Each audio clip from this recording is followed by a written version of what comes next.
A body in a vacant lot, cut in half, drained of blood, bludgeoned, battered, posed deliberately, as if someone wanted her to be found. It's January 15th, 1947. Los Angeles is waking up to an ordinary morning. A mother walks down a quiet street in Leimert Park, a neighborhood west of downtown LA, pushing her daughter in a stroller. And there, in the weeds in an empty lot, she stops.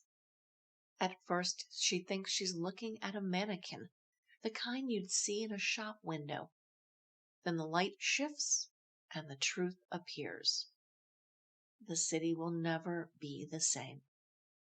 The woman in the weeds is 22-year-old Elizabeth Short, but newspapers soon give her another name, one that will outlive every headline, every suspect, every detective who ever touched the case.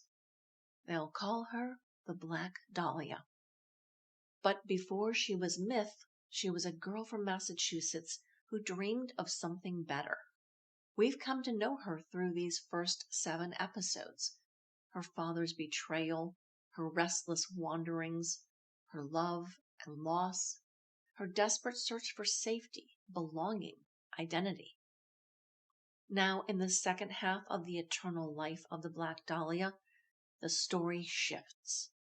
Elizabeth Short is gone, but what remains is the legend she became, the investigation that failed her, and the obsession that still refuses to die. This is where myth and murder collide. This is where we begin again, with the remains of Elizabeth Short in the field. Episode 8, The Body in Leimert Park. The discovery that changed everything. A young mother finds a bisected corpse in broad daylight. Police swarm the scene. Reporters arrive before detectives. Evidence is trampled. Within hours, the woman found without a name becomes front-page news. The 1943 mugshot reveals her true name, but soon it is forgotten in favor of a new one. This episode unspools the first 24 hours. The shock, the chaos, the autopsy, the birth of a myth. Episode 9, The City of Broken Dreams. The LAPD launches one of the largest manhunts in history.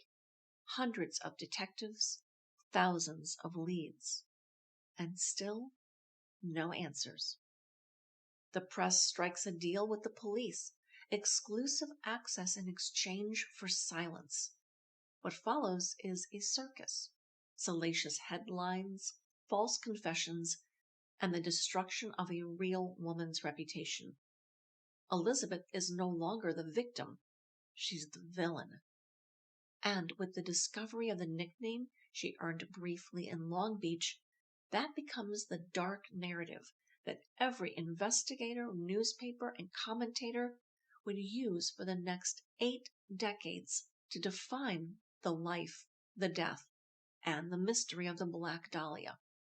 This episode reveals how the investigation created the mystery, but failed to solve the murder. Episode 10, Confessions and Culprits. Everyone from bellboys to surgeons to bartenders is accused. Men confess for attention. Psychics write letters to the LAPD. And decades later, new names emerge, each more sensational than the last. Some theories are absurd. Others are sinister. But all of them tell us more about obsession than about truth. This episode dismantles the myths of the first 7 decades of the investigation. The lovers, the madmen, the liars, and the opportunists who turned Elizabeth Short's death into a stage. Episode 11, Suspects Still in the Shadows. Not everyone can be ruled out.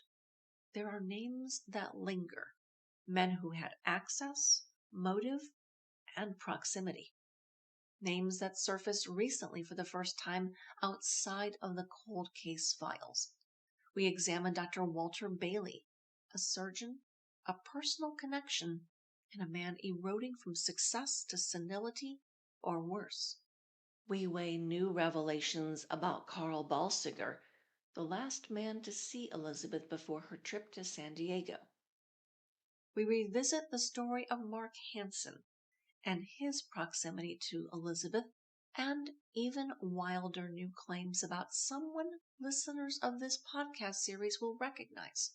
Someone whose name has recently been connected not only to the murder of Elizabeth Short, but to another infamous unsolved crime spree in California.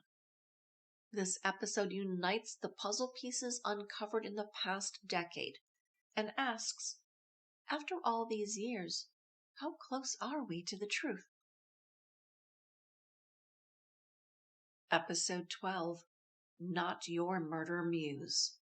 Elizabeth Short becomes what she never wanted to be, infamous. Her death inspires books, movies, paintings, music. She's turned into an icon of horror and sex, of beauty and violence entwined.